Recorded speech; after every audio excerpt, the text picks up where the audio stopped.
వేసవి సెలవులు ముగిసి రానున్న 2-3 రోజుల్లో అన్ని విద్యాసంస్థలు తెరుచుకొనున్నాయి. అయితే విద్యాసంస్థలలో పిల్లలకు ట్రాన్స్‌పోర్టేషన్ కోసం విద్యాసంస్థల్లో ఉన్న బస్సులు గానీ, వ్యాన్లు గానీ వాళ్ళు విద్యార్థులను వాళ్ళ స్కూల్ నుంచి ఇంటికి తీసుకోవడానికి ఎక్కువగా బస్సులను వాడుతున్నారు. అయితే బస్సులు విద్యా సంవత్సరం ప్రారంభం అయ్యే కంటే ముందు బస్సులను ఫిట్‌నెస్ చేసుకోవాల్సిన అవసరం ఎంతైనా ఉంది.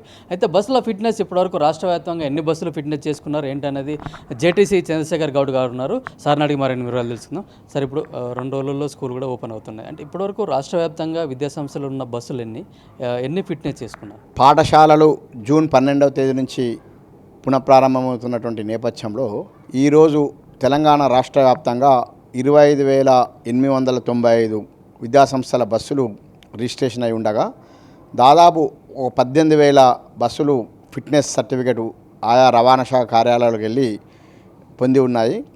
మిగిలిన 7,000 వాహనాలు ఇంకా ఫిట్నెస్ సర్టిఫికేట్ పొందలేదని చెప్పేసి మా డాటాలో తేలింది. అయితే ఇక్కడ ఒక విషయం విద్యాసంస్థల యాజమాన్యాలకు చెప్పేది ఏంటంటే, పాఠశాలలు పునఃప్రారంభమై విద్యార్థులను తీసుకువెళ్ళే సమయానికి ఖచ్చితంగా ప్రతి బస్సు వాహన కండిషన్ కలిగి ఉండాలి, ఫిట్నెస్ కలిగి ఉండాలి.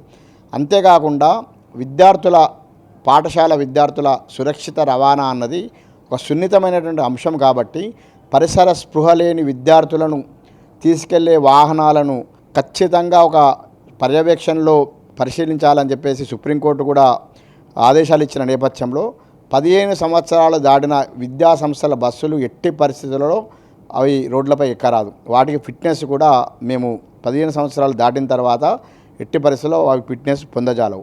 15 సంవత్సరాల లోపలున్న వాహనాలు సైతం సరైనటువంటి కండిషన్స్ లేకపోతే ఖచ్చితంగా ఆ రిపేర్ అన్ని చేసుకొని మాత్రమే ఫిట్నెస్ సర్టిఫికేట్ పొందాల్సి ఉంటుంది. అయితే విద్యాసంస్థల బస్సులు మాత్రమే కాకుండా ఇంతకుముందు చెప్పినట్టు వ్యాన్లు, ఆటో రిక్షాలు పరిమితికి మించి ఒక కాలేజ్ స్టూడెంట్స్ ముగ్గురు కూర్చునే ఆటో రిక్షాలో కానీ, చిన్నపిల్లలు ఒక 4-5 కూర్చునే ఆ ఆటో రిక్షాలో, ఒక బస్సు కానీ, వ్యాన్ కానీ, ఆటో కానీ ఉంది కదా సార్, దాంట్లో ఎంతమంది కూర్చోవాలి, దాని కెపాసిటీ ఎంత? ప్రతి వాహనానికి కూడా పర్మిటెడ్ సీటింగ్ కెపాసిటీ అనేది రిజిస్ట్రేషన్ సర్టిఫికేట్లో ఉంటుంది. స్కూల్ బస్సు ఉందనుకోండి, స్కూల్ బస్సులో 30 సీట్లు ఉంటాయి, 40 సీట్లు ఉంటాయి, 50 సీట్లు ఉంటాయి. అదేవిధంగా వ్యాన్లో, ఓమ్ని వ్యాన్లో కూడా 7 సీటరు, 8 సీటరు, 12 సీటరు అట్లా ఉంటాయి. ఆటో రిక్షా అనేది 3కి పరిమితం. కాబట్టి ఇక్కడ ఒక విషయం ఏంటంటే, తల్లిదండ్రులు కూడా నా విజ్ఞప్తి ఏంటంటే, మీరు మీ విద్యార్థులను తీసుకెళ్లే ఆటో రిక్షాలో పరిమితికి మించినటువంటి ఆటో రిక్షాలో మీ విద్యార్థులను పంపిస్తే ఏదైనా జరగకూడదు, ఒకవేళ ఏదైనా జరిగిందనుకోండి, అది ఖచ్చితంగా అందరికీ ఇబ్బంది కలిగే పరిస్థితి ఏర్పడుతుంది. కాబట్టి మేము జూన్ 12 నుంచి ఇప్పటికే ఖచ్చితంగా ఒక రవాణా శాఖ ఆధ్వర్యంలో ఆయా జిల్లాలో ఉన్నటువంటి రవాణా శాఖ అధికారులకు మేము ఆదేశాలు జారీ చేయడం జరిగింది. ఫిట్నెస్ లేకపోయినా కానీ, పరిమితికి మించి సీటింగ్ కెపాసిటీకి మించి అది చేసినా కానీ, అనుభవం లేని డ్రైవర్తో వాహనాన్ని నడిపించినా కూడా ఖచ్చితంగా ఆ వాహనాన్ని మేము సీజ్ చేయడం జరుగుతుంది. అంటే వీళ్ళు ఏమన్నా లిమిటెడ్ టైం ఉందా సార్? ఈ పీరియడ్ నుంచి ఈ పీరియడ్ వరకే ఫిట్నెస్ చేయించుకోవాలని ఉందా? ఖచ్చితంగా ఫిట్నెస్ సర్టిఫికేట్ అనేది మే 15కే ఈపాటికి అందరికీ ఫిట్నెస్ సర్టిఫికేట్ అయిపోయింది.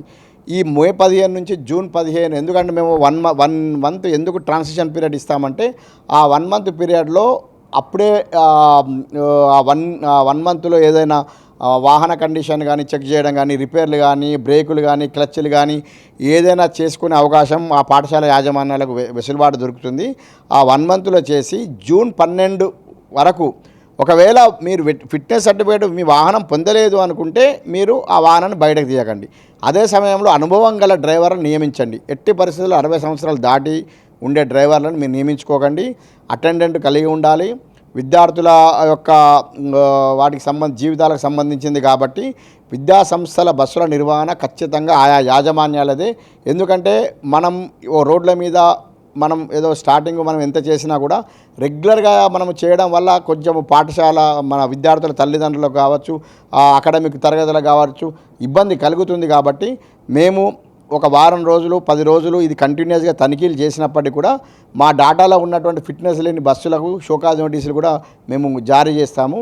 ఖచ్చితంగా విద్యాసంస్థల యాజమాన్యాలు కూడా డ్రైవర్ యొక్క ఆరోగ్య పరిస్థితిని కూడా వారు ఎప్పటికప్పటికి సమీక్షించుకోవాలి. అంటే బస్ ఫిట్నెస్ అంటే ఎట్లా, మీరు ఏమేమి చెక్ చేస్తారు? ఒక బస్సు ఉందనుకోండి, ఒక 35 సీట్, 32 సీటు, 35 సీట్ బస్సు ఉందనుకోండి, మీరు ఏమేమి చెక్ చేస్తారు సార్ బస్సులో? వాళ్ళ ఎట్లాంటి డాక్యుమెంట్స్ కలిగి ఉండాలి? ఇప్పుడు ఇక్కడ 2-3 అంశాలు ఇంపార్టెంట్ ఉంటాయి. బస్సు అనగానే బస్సు వాహనము, బస్సు డ్రైవరు, బస్సు యొక్క డాక్యుమెంట్స్ మీరు చెప్పినట్టు.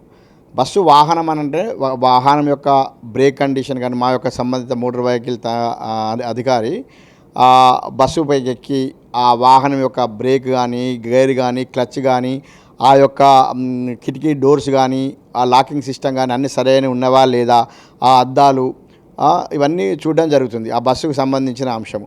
ఇక డ్రైవర్కి సంబంధించిన అంశం ఏంటంటే డ్రైవింగ్ లైసెన్స్ కలిగి ఉన్నారా, డ్రైవర్ 60 సంవత్సరాలు దాటి ఉన్నారా, డ్రైవర్ యొక్క పరిస్థితి ఏంది అనేది చూడడం జరుగుతుంది.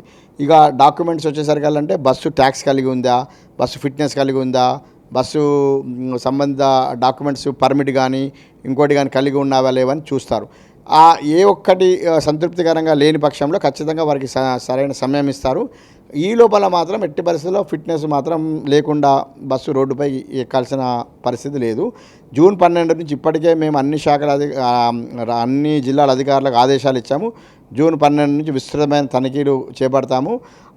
ముఖ్యంగా నా విజ్ఞప్తి ఏంటంటే ఆటో రిక్షా వ్యాన్లకు సంబంధించిన వాళ్ళకు కూడా మీరు పరిమితికి మించి ఎట్టి పరిస్థితి తీసుకోకూడదు. మీ వ్యాన్లు కూడా ఫిట్నెస్ చాలా వరకు మా దృష్టికి వచ్చినాయంటే ఫిట్నెస్ లేకుండా కూడా చాలా ఓమ్ని వ్యాన్లు కూడా రోడ్ల మీద తిరుగుతున్నాయి.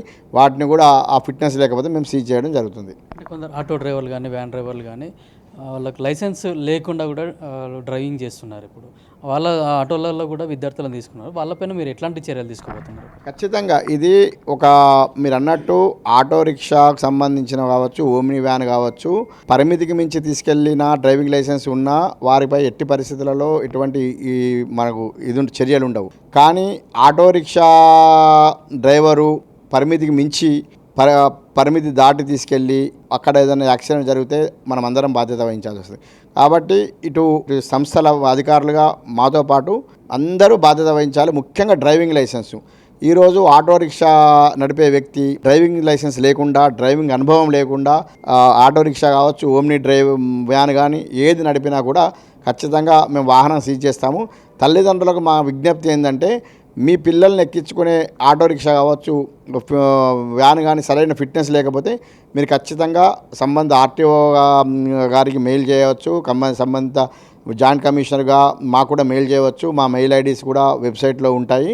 ఖచ్చితంగా వెహికల్ నెంబర్తో కానీ చేస్తే మేము ఖచ్చితంగా మేము దానిపై చర్యలు తీసుకోవడం జరుగుతుంది. ముఖ్యంగా విద్యాసంస్థల యాజమాన్యాలు కూడా మా విజ్ఞప్తి ఏంటంటే మీరు ఆయా జిల్లా ట్రాన్స్పోర్ట్ ఇన్ఛార్జీలను మీరు ఒక మీటింగ్ పెట్టించి మీ వాహనాలు కరెక్ట్గా ఫిట్నెస్ ఉన్నాయా లేదా కూడా ఒకసారి సమీక్షించుకోవాల్సిందిగా మా విజ్ఞప్తి.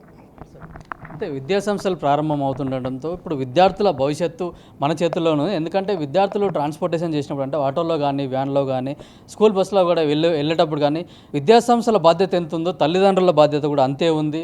మీరు సరైన వ్యక్తి అంటే డ్రైవింగ్ లైసెన్స్ కలిగి ఉన్నారా, బస్ ఫిట్నెస్ కలిగి ఉందా అనే విషయాలు అన్నీ చెక్ చేసిన తర్వాతనే విద్యార్థులను ఆయా బస్సులకు ట్రాన్స్పోర్టేషన్ ద్వారా చేరవేయాలని జేటీసీ చంద్రశేఖర్ గౌడ్ చెప్తున్నారు. కెమెరామెన్ కిరణ్ కుమార్, పల్లవి టీవీ, హైదరాబాద్.